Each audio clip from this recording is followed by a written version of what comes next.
All right, I'm Joanna Ellis, and I'm going to be presenting about culturally competent service learning and study abroad programs. I've been on two. So here are my objectives. I'm going to talk about two different service learning projects in two South American countries, what I learned from each. Discuss the potential pitfalls of volunteering abroad. So it might be a lot about what not to do today, and then and good ideas on what to do. And then discuss best practices for creating a mutually beneficial service learning experience abroad. So where did I begin? I'm going to kind of go through like the timeline of how I started and what I learned at every stage, and then like where I'm going now. Back in 2017, I decided to partner with the nursing program. I'm in the clinical lab science program, and clinical lab science doesn't have study abroad, never has. I think we're maybe the second in the country now that I've created a study abroad, but this one was the first one to ever include an interprofessional study abroad, to include clinical lab science students, and I was on the study abroad committee as well as the interprofessional committee. So I thought, ooh, I want to do both together, so let's do this. So the nursing program already had an existing program in Nicaragua. They've been for 7 years. So I just glommed onto them. One of those things that I'm avid about is learn about what you're doing before you do it. So I wanted to do it right. So I started with 2 or 3 different things. I talked to a person, Dr. Tim Randolph, who I had heard from Clinical Lab Science national conferences, that he went to Haiti for 20 years and was had backpacked with a microscope that didn't even have a power source. It had the microscope with the lens with the light from the sun, and it was just from that moment I was like, that is something I want to do in my life. But it was a long time coming. But I knew of him, so I called him up and I said, what advice would you give someone who's about to do a service learning in a developing country? And he said, learn first. Do not go over there unprepared, and do not compete with anyone.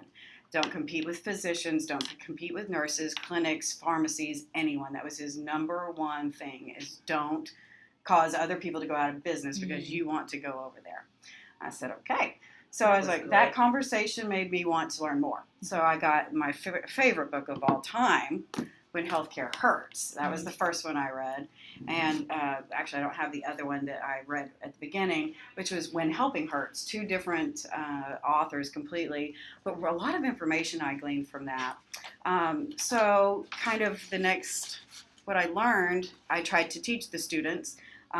So the nursing students really they had cultural competence training in their curriculum, but we didn't have that in ours, and it wasn't really specific for NICA.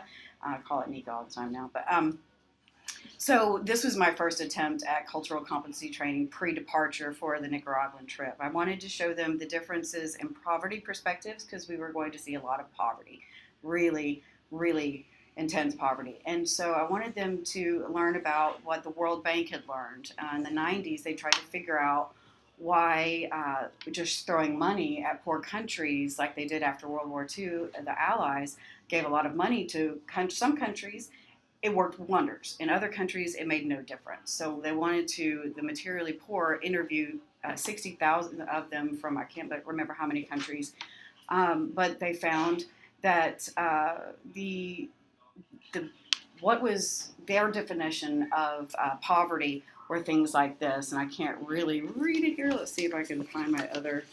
The definitions of poverty from the people that are materially poor were strikingly different. I asked all of our students to give their definition of poverty versus the poverty here, and it was so different that the students were talking about lack of health care, lack of safe water, things like that, the material loss.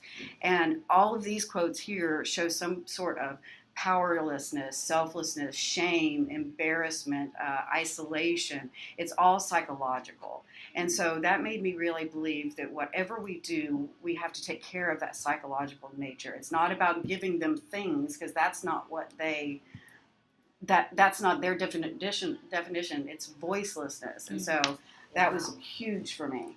And so I try to give them that. Then That's I also really powerful. Thank you. That is so powerful. Yeah, and it was powerful when I read it in that Hoping to Help book. So the next thing was to help understand each other and to actually hear their voices, is to understand the different concepts of culture. And the two biggest ones that I found were monochronistic versus polychronistic societies, meaning the time. We're on one edge of that in the United States. We're the extreme end of time is money, make absolute productivity, and in other societies it's more relative. It's more, relationships are more important than time. If I'm finished with a good conversation, then I will get to my appointment. And so that's a big difference when we go in and we have to adapt to that kind of society. It feels very different, and sometimes we have a hard time adapting if we don't know that. Individualism versus collectivism kind of goes hand in hand, because we are extraordinarily on the individualistic side. If I have any success, it's mine and mine only. When you're in a collective society, which South Americans are on almost the other extreme, is that they are all about the family, the unit, and if anybody prospers, then it's shared. And so that was another big topic.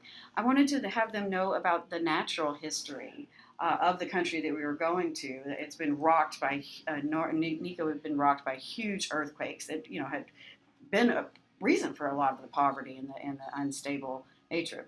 And so that's just making sure that they have a history of all of those things. Plus, the political climate. You really need to know what these people are dealing with in their specific country, in the politics. And so Ortega here, if y'all heard in the news, he's been his administration has been very harsh on the people. And it's kind of a murderous rampage. Now, Nika, we can't go back to Nika because it's so dangerous now. Gestures and customs. I think this is probably one of the most important things to me. This is a gesture in Nika. It's scrunching up the nose, and it means what? Not gross or eh. There's others like a downward hand waving. This is in Peru as well as Nika. That means come here, because this is more like a suggestive come on or inappropriate. So you're really knowing that this is the way to say come here versus the finger. It's a big difference. So you don't even, right. So you don't know what you don't, like the things that you could be doing innocently could be misinterpreted. So it's very important to know the gestures and the customs before you go. Let's see. Another one I read about, and I didn't. This was in one of the books that I read. Was a American of Laotian descent, wanted to go to Laos to do a medical missions trip, and she learned while she was there, because she didn't do her research ahead of time. She was trying to pet a kid on the head. Just pat the kid on the head at one of the medical missions trips. And in Laos, the soul is in the head, in their religion, in their belief system, and so by touching it, you could be damaging or disrespectful to the soul, and so everyone was reacting very negatively and in shock by this girl who was just innocently wanting to be comforting, and everyone was freaking out, and that's because she did not understand the customs. So only people of well-respected elderly leaders are allowed to touch children on the head. So it's things like that I really feel it's very important to know customs and gestures before you go, as well as continue reflecting on them and learning on them in culture, because you'll see different things that you need to question and understand while you're there. I learned a great deal about, the next one was in the When Healthcare Hurts by Greg Seeger. That's my favorite book. Because this was a health clinic kind of service learning project, I wanted to learn about the best practices, and there are a lot of shortcomings on short-term medical clinics that go over to other countries. A lot. I'm just going to touch on a few, but I have child-proof bottles, because a lot of clinics give out plastic baggies of meds. And that's very dangerous. And so that was one of those things that I learned a lot about the best practices in that book. There was a story of Maria in this book that shook all of us. It was about this mother who went to one of these short-term healthcare clinics and had multiple kids with multiple problems, one of them being an infant. And she got the prescriptions messed up because she was told about the prescriptions in a very busy clinic in the middle of a church, wherever they pop them up, and it was in a busy area, so she wasn't paying full attention. The people that were giving out the medicines weren't qualified physician or pharmacists, so they didn't really know how to tell her and make sure that she understood. So she ended up dosing her infant with toxic levels of acetaminophen, over-the-counter Tylenol, but for the infant was a liver toxin that killed the child. So that is, one of those things that was innocent, and it was just one of those things that you have to be careful about how you do it. ISL, what did we do? That's the service provider that the NICA trip used. And so because of this learning, I had a few questions for them. What tests can we do in the clinics? I wanted them to tell me what the community said, but I really didn't get that information. I ended up having to just tell them, I can give you a list of the things that I can do, because I couldn't get that information back from them. How were the sites for our temporary clinics selected?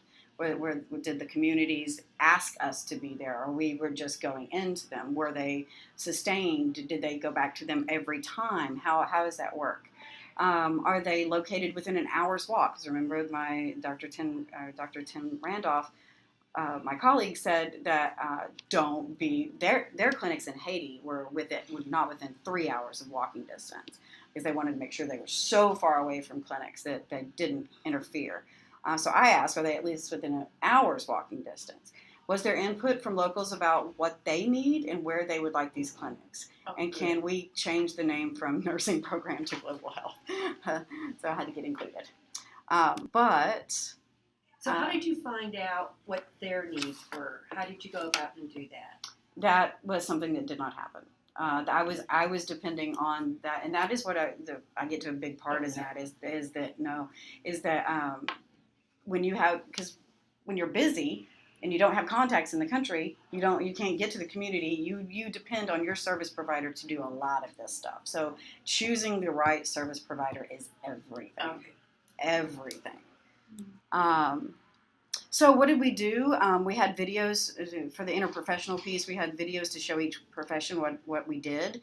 Interprofessional groups for house visits. So we actually went into the homes and asked them questions about their alcohol level consumption, when they got their vaccines, their education level. We asked to take pictures all around their homes. It was pretty invasive in rural Nicaragua, what we did, but we had interprofessional groups. So every CLS was with a nursing and a respiratory care student, and a mass communication student. Then we also had those interprofessional teams in the health clinics. We did within the trip, we did almost nightly debriefs to where we talked about all of our different perspectives, what we did, what we saw, what we learned. And then we also had a lot of exchanges, obviously. The good thing, and I get to this in the next couple of slides, is we had local translators, local physicians, some local nurses. I had a lot of local lab people that I was just so thrilled to talk to, because I'd never talked with anyone from outside the country. And we also, at the very, very end, had a photo voice assignment where we had different prompts and asked them to give us different photos from their trip that associated with different prompts. And we had the favorite and least favorite images, and we all discussed what those meant to us. Okay, so what went right? So on this trip, we utilized local physicians and nurses in our free clinics. We learned a great deal about diagnostics in low-resource environments from local practitioners. One of those things was that parasitic infections manifest themselves by children sleeping with their eyes open. I know, never heard that before. And that was one of the questions the local doctors would ask. Did you find them awake with their eye or sleeping with their eyes open? And across the board, they sure enough had a parasitic infection. Learned a great deal about the living conditions, as you saw, in rural Nika. We had heartwarming and enriching experiences with individuals in the community. We had there was a body hanging from a tree, like with a noose around its neck, and we in that community, and we were all like too afraid to like, why is that a body up there? And I asked the community leader that was taking us around, what is this? And he said, oh, that's the old year. So on the new year, they dress someone up they just stuff old clothes, like some of their oldest clothes full of gunpowder. And in the new year, they blow it up to say goodbye to the old year. So that was interesting. And things like that we learned about. And then one very positive thing is that due to our team and us going to the people, we actually did have a patient come through that had such a significant heart problem that he was on the verge of death. But through the nursing and the local physicians were the person who made the diagnostic, they referred him to the doctor, and he actually went. He had a heart-saving surgery within 2 days, or a life-saving surgery within 2 days. Wow. So that man's alive because we went. Awesome. What could we improve? Because there was a lot that I felt that could be improved. We did much more cultural competency training before we went, in the middle, and after. The students did learn a great deal, but the final reflections indicated that they had some very oversimplified generalizations about the people, and that's a very big complaint about these trips, that you feel good about yourself, but you also feel like, oh, they were all such a happy people. Well, no, they're all diverse and unhappy and as complicated as all the rest of us. They gave them, and I talked to one woman, a hospital director. We got left at the hospital. They forgot about us, me and 2 students. So I had this really long conversation with this hospital director because it was like 6 hours conversation. So I got candid, and I said, okay, so everybody's so nice, inviting us into their home. If anybody came and knocked on my door and said, can I come into your home and ask you how much alcohol you drink and when you had your shots last, what I tell them. And so she was like, that's because they want something from you. They want you to give them gifts. They want you to give them that health care, the meds, or they just want to gossip about who came by. Because they're, what else? They don't have TVs. They don't have, so you're entertainment to them. So the students didn't have that conversation. And so they had an oversimplified view. Oh, they're so inviting and warm and all happy. No, they have the poverty has a lot of manifestations that it has here, and alcoholism is one of them, and domestic abuse is another one of them, and so that was an oversimplified view. So that's a problem. So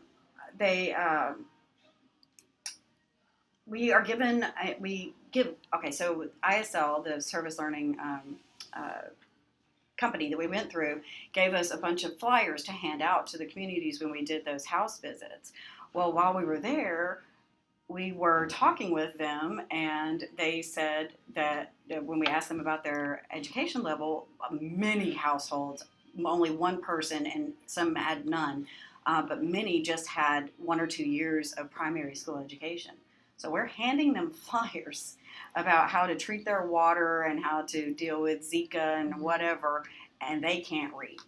And that is extremely demoralizing. That completely enhances that powerlessness, that voicelessness, that inferiority complex, the white savior syndrome that's gone awry, all of those things. So that was something I think we needed to do much more knowledge about the community we're going into and appropriately discuss with them how to do these things, because we didn't know. Now, would you do it like pictures then? Yes. And I've got a whole book from, I believe it's the World Health Organization, that has picture books for that exact purpose. I got everything you can imagine, and in Spanish. One of our clinics was only a 7-minute drive away from a clinic that we visited. So that was explicitly what I had requested not to do. Students were handing out pharmaceuticals. Most were over the counter, but they were in baggies. There was that token picture of my childproof bottles, but that was not how they were distributed. That was just a picture moment. They were in the middle of the clinical space, distracted, untrained on really how to tell people how to take medications.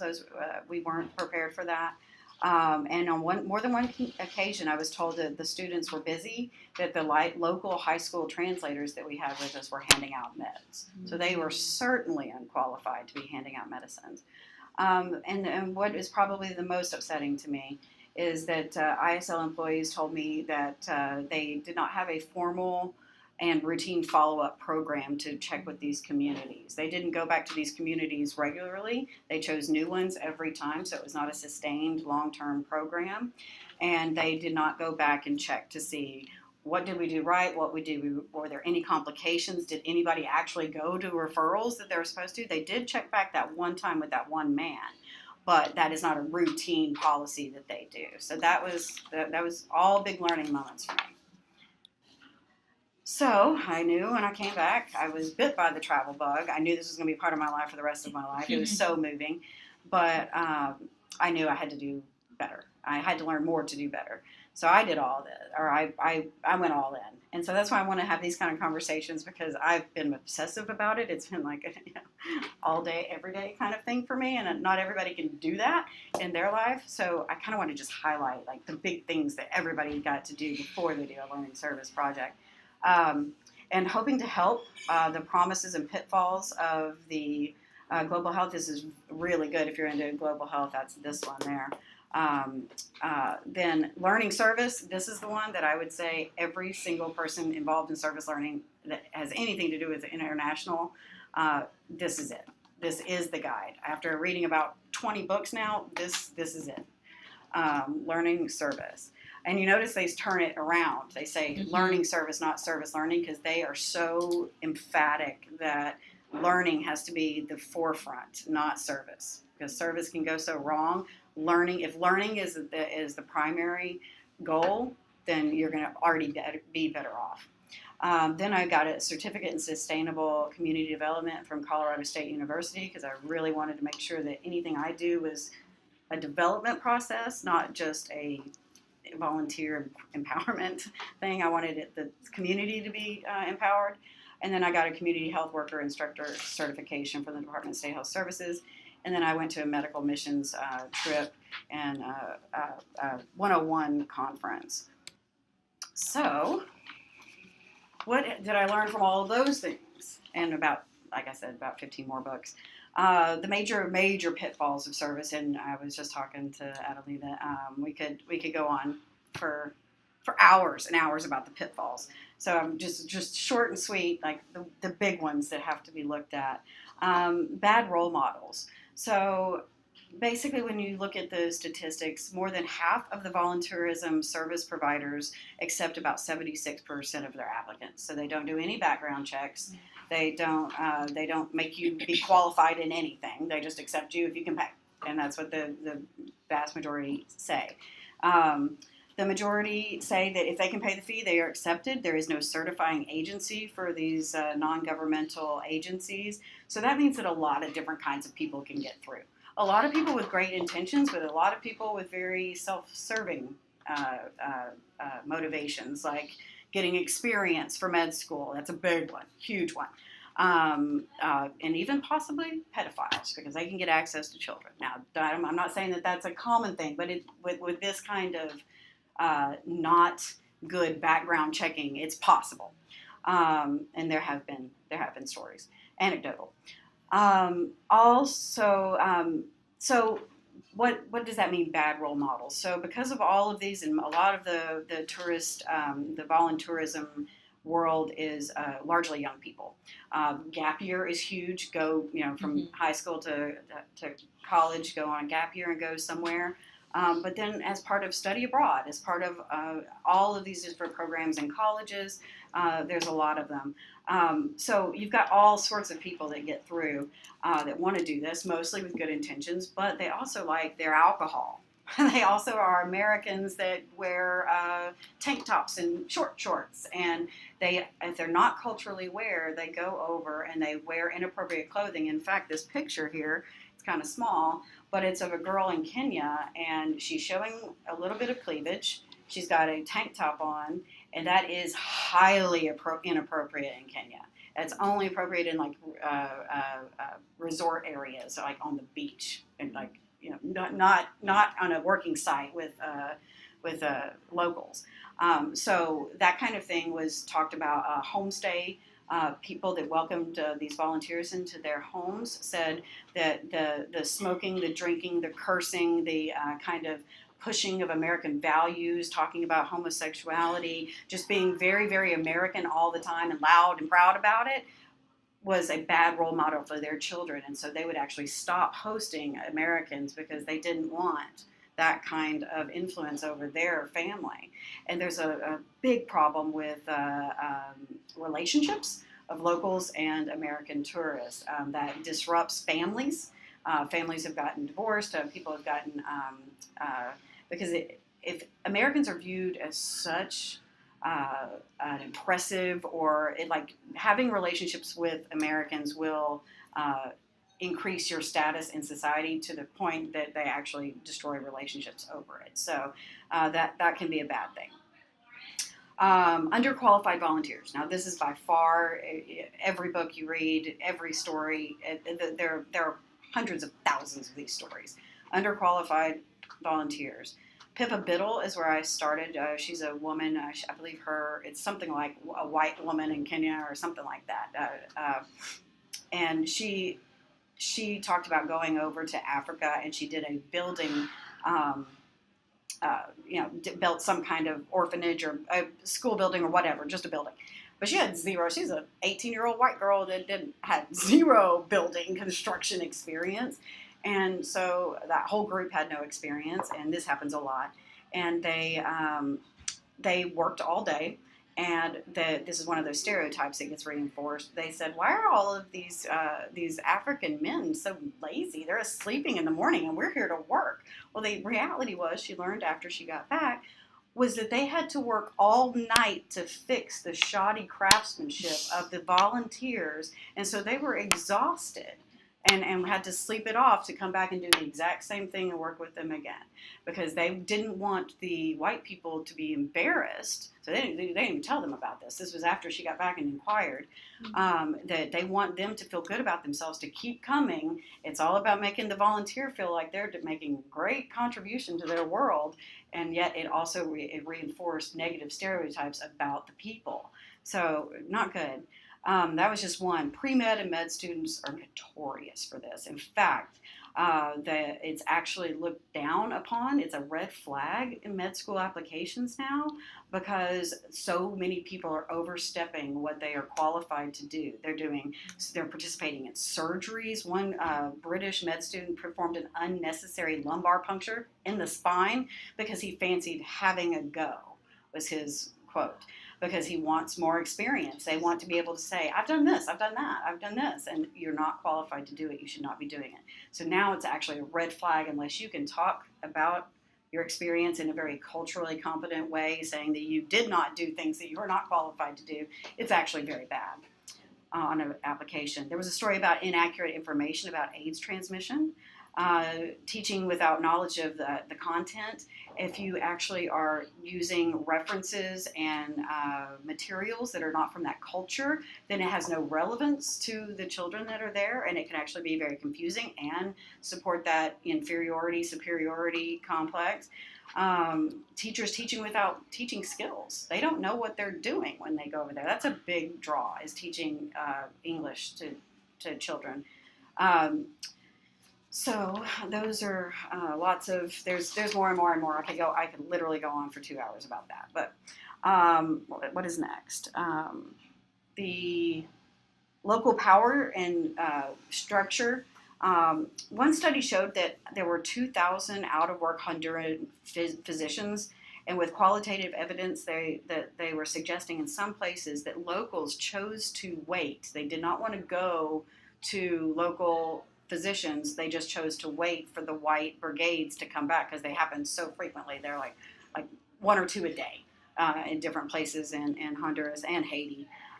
So because of that feeling that local doctors have more shiny equipment, that American doctors have more shiny equipment, that they're just better educated, they are putting local physicians out of work. Pharmacies suffer when volunteer groups bring donations. Textile companies and entire industries are ruined when donations of clothes are flooded in. And I saw in Nicaragua, I was saying, "Oh, you like the spurs," to one gentleman, and he had no idea what I was talking about because he had a Spurs shirt on. I felt like a moron as soon as I said it, but that's because they get clothes donated all the time. In fact, Peru is so anti-American clothing. You cannot. It is illegal. It is on their customs thing. It is illegal to bring any donations of clothing in. They want none of it, and you can tell everything is very local. They have such pride in their clothing and their dress. It's so culturally them. It's not been white or American washed. I wonder, because like when I was there, and I lost my luggage. There was a story about a service provider. This is upsetting, that created trips in Asia where the group gave goats to a local coordinator community member to distribute to families in need, because a goat can do a lot of things for you.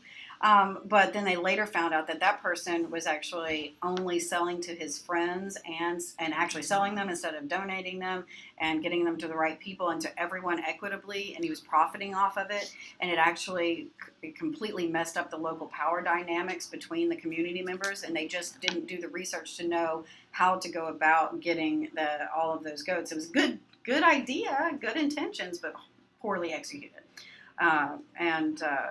So good intentions are not good enough. The community must be involved at all stages. This is very important, at all stages of the programming, the planning, the implementation, and then the evaluation. And that is something that we can't do as individuals. That's going to be something that your service provider does. And this is the biggest challenge because it takes so much time. It's something that I've really struggled with, because you really need to be on the ground for a long time to actually have any relationship so that you actually get any true information out of community members. But I do think it's like the most important part to have actually a truly mutually beneficial service learning program. We talked a little bit about reinforcing cultural stereotypes, but offering help automatically just inherently has the power dynamic of the giver and the receiver, the helper and the one who needs help. So we really have to make sure that by doing this, that we have some kind of mutual exchange, that we learn as much from them as we do and try to do everything in our power to reduce that feeling of superiority. And this was something that I felt in my first trip. That was kind of encouraged because they call us angels when we were there. They when we walked in with lab coats on, they said, "Oh, the American doctors are here. Thank you, thank you." And we're like, "Oh my goodness." The students were like, "We're just students. We know less." And actually, if you really want to get down to it, we only have 2 years of nonstop medical lab science education, and your people have 5. So, doing whatever we can to make sure that superiority, inferiority is eliminated needs to happen. There are things that we can learn as much from them as they can learn from us. That white savior complex is so deeply ingrained in all cultures, ours and theirs. One story in rural Kenya said that they did not think that white people got cancer because we are considered so divine that illnesses don't even affect us that way. Language programs can have unintended consequences, such as prioritizing English over their local language.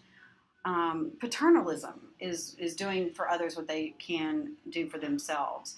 And I struggle with this a big time, because even doing like my medical mission thing that I'm doing, if I'm taking over responsibility that the government should be taking care of and getting to those people in those rural areas that don't have access, then they aren't encouraged to take care of themselves. If we take over that role, it is a bit of a paternalistic thing, because it's possible that the government could, if they had enough pressure to do so. But I'm still struggling with that. It's not solved. Many projects, this is a quote, I believe, many projects that volunteers complete, and it's so widespread, from building schools to water wells to medical equipment. The hospital director I was telling you I had a long conversation with, she said, "I've got to have an entire wing of my hospital for all the donated equipment that breaks down. We don't have any service contracts. We don't have anybody to fix anything. We just get this stuff. People come in and set it up.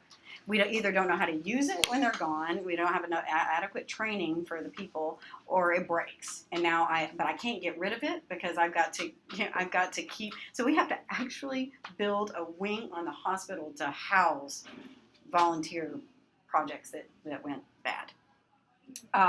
One person said they finish projects and feel a sense of accomplishment, but once they leave, the projects crumble to the ground because the host country nationals didn't understand or didn't know how to use what the volunteers introduced.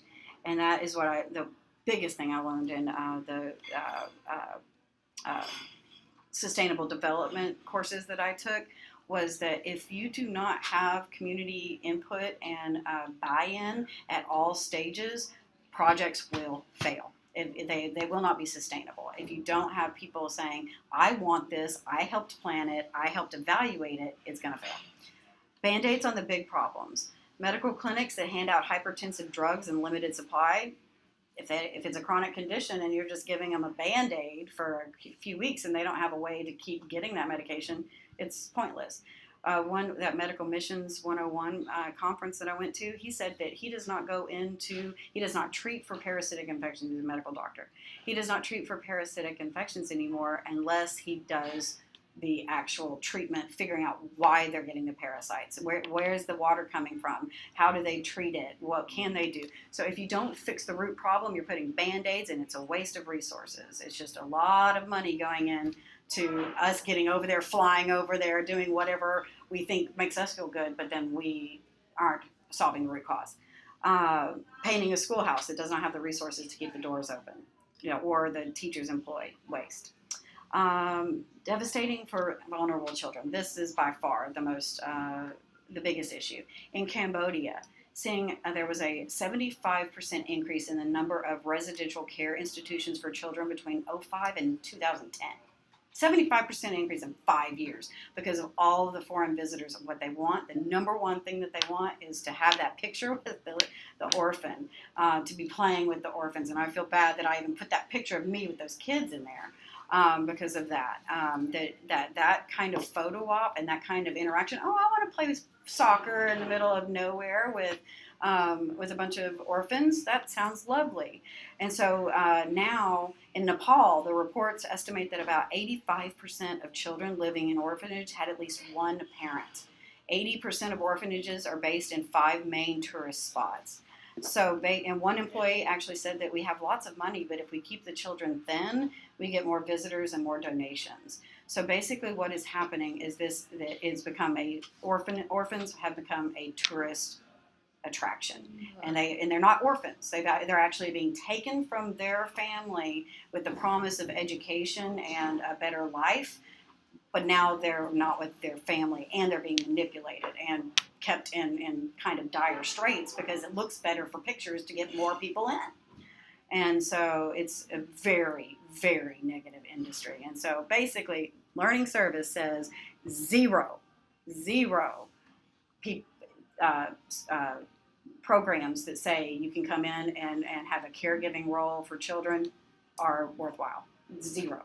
You cannot go in and have a caregiving role with vulnerable children, because not only are you exacerbating this new institutionalism of children, you're actually having a profoundly bad influence on the children, because these children have been taken from their family or are truly orphans, and they're having all of these relationships that just come and go, come and go. They have a higher rate of alcohol and substance abuse and extraordinarily deep emotional problems throughout their life than any of the other people in the equal kind of economic status.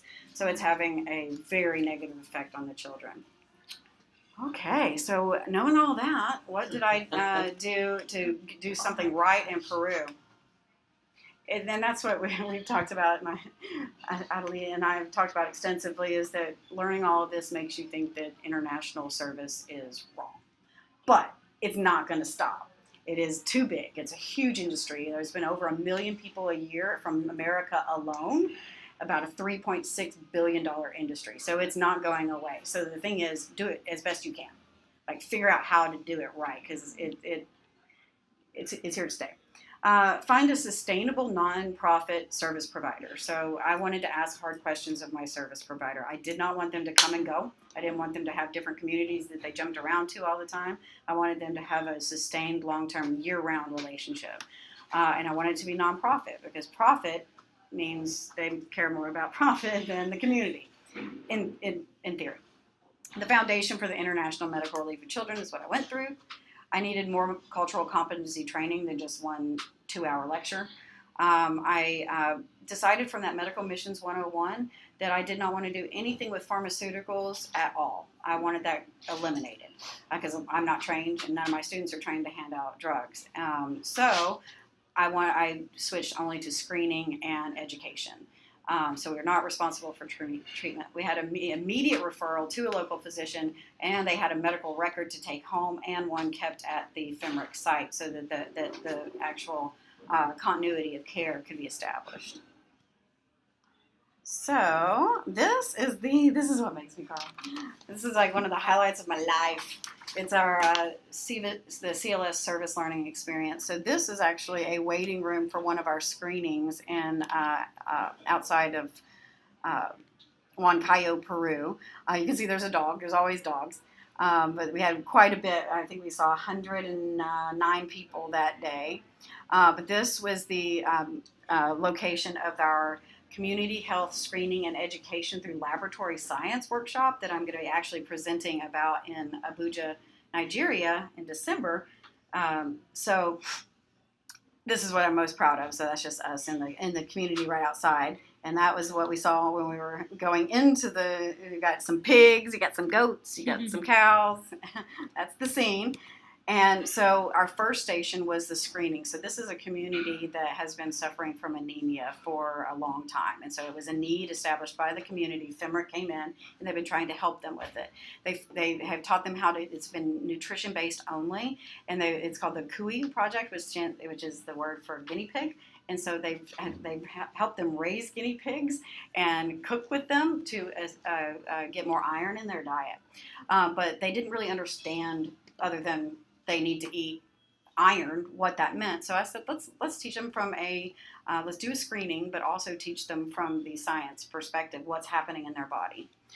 So this is the screening where we actually took blood and did the hemoglobin testing. And then the next was, you can see they're so into it. This is a hematocrit, so spinning down their blood and showing them how much of their blood is actual red cells and how much is plasma, because that is another, you can see it if it's very low, that means you're more anemic than if you have a higher red cell volume. So she's explaining all that. And this is one of my favorite pictures of all time. That's my husband. This little guy was so into our microscope. They had never seen microscopes before, or a lot of them hadn't. And so he was so into it. He was trying to grab it. This is from the lab in a suitcase, by the way. The service learning gave me all of the supplies here are from lab in a suitcase. And so he was going to tear up my microscope. So my husband's just holding his hand, and he's looking at a water transmitted parasite called Giardia. And so we're telling them how to keep themselves from getting that parasite.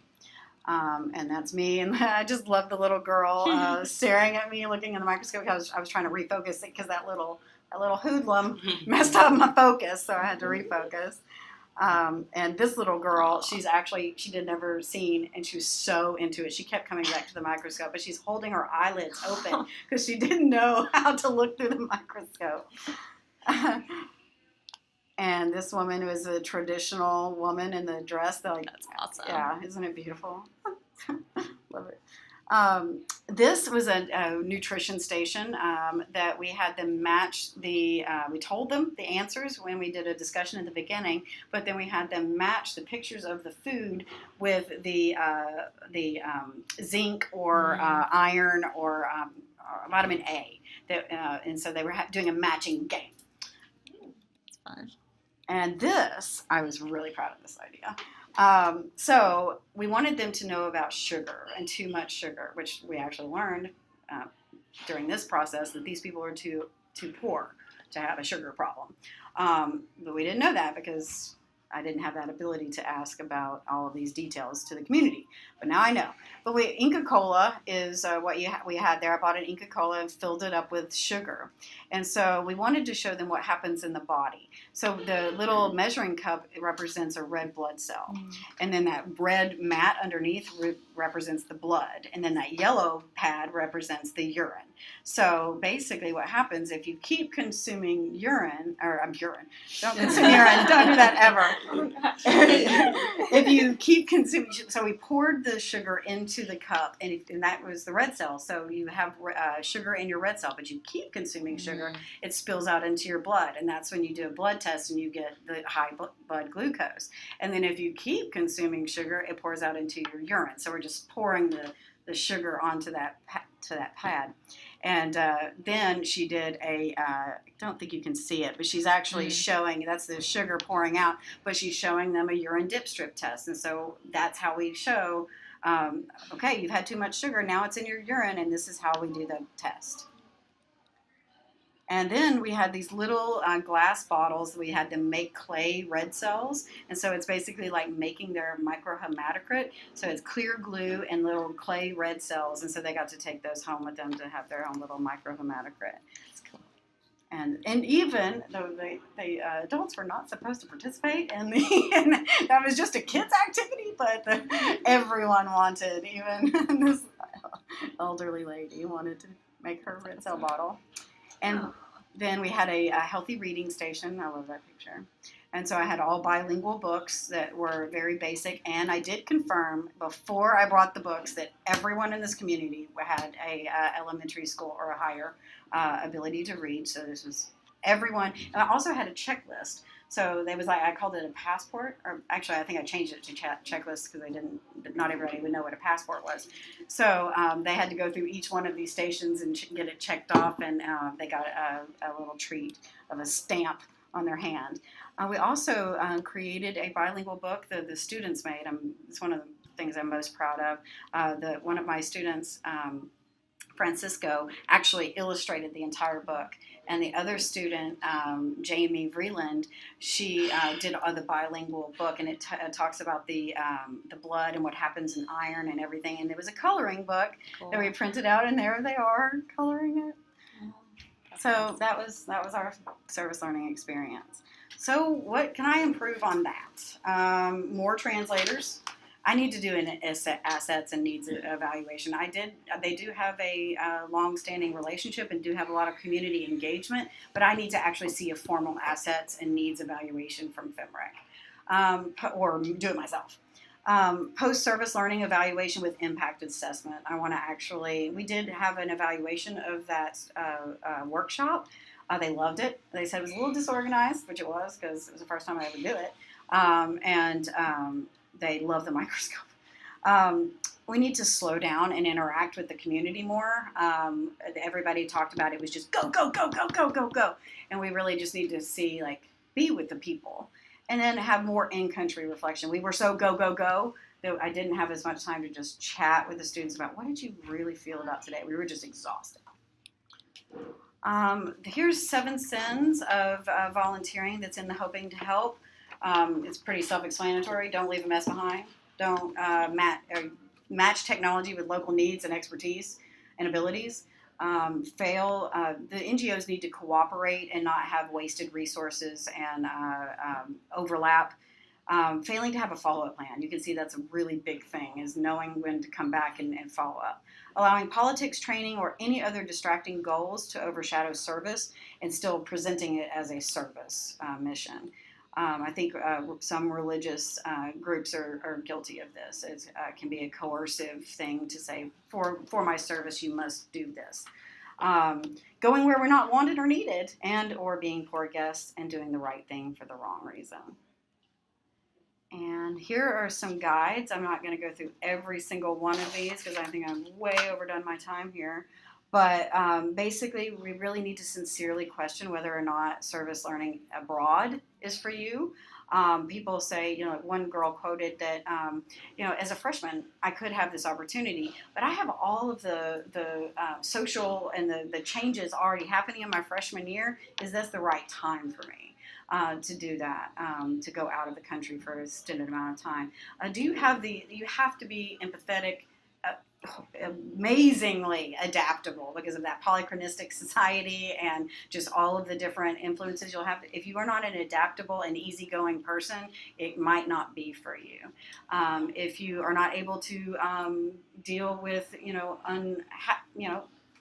not that great sleeping environments. You're not going to get put up in a 4-star hotel if you're dealing with poverty. So that can be a bit issue. Can you take cold showers? Because that's all you're going to get in some places, really cold showers. So knowing if it's right for you. And then that service provider, making sure that you ask them all the hard questions. Are they for profit? Are they, how much money actually goes into empowering? How well do they communicate with their community stakeholders? Focus on prevention more than treatment in anything. Prevention and education, basically when healthcare hurts, education before medication, if it's a healthcare thing. But prevention is a way to actually empower people, is to knowing how to prevent themselves from getting sick in the first place. Do not participate in any caregiving roles with children. We had interactions with children, but we did not have like relationship building caregiving roles. So I think that needs to be eliminated, in my opinion, and a lot of people's opinion. If you're not qualified in our country, don't do it. Teaching, medical, anything, house building, anything. Be educated about the cultural roles and be as sensitive as you can in every way possible. Minimize stereotypes on both sides. And recognize that having a skill and teaching a skill are entirely two different things. You may not be good at teaching, but you may be really good at what you do. Be willing to take behind the scenes kinds of jobs rather than the hands-on, getting your hands dirty kind of scenes, because that may be what actually is most needed in the community and might be more empowering to the community and not mess up those power dynamics. And then those soft skills. You must be patient, adaptable, and empathetic, or you really shouldn't go. Listen more than you talk. Listening is the most important thing because that's the learning part, putting it first. And appreciate local expertise, putting learning at the forefront of your purpose for going on the trip. I'll end with one little story about, I believe, I'm not sure where it was. It was in South America, but there was a story about a person traveling with a field agent, an extension agent, who was talking it was in Venezuela. And they talked about, you need to be using fertilizer. You're going to have so much more. And this old timer was like, no, I do my corn and my other crop together and work, and it works. It's been working for me for generations. And then Venezuela, the whole country collapsed. So fertilizer was no longer available. So all of the people that had been told and taught to make that transition lost all of their crops, and the people that had the old school ways of doing things were actually the ones that were sustainable. So, those are good suggestions for here too. Absolutely. That's what I was kind of thinking, is that whenever you're dealing with any person of a different culture, and we have diversity here all the time, is learning from them of what their thoughts are and how they've been doing things. And then it's important to slow down and actually immerse yourself. And so we've got lots of cool pictures there.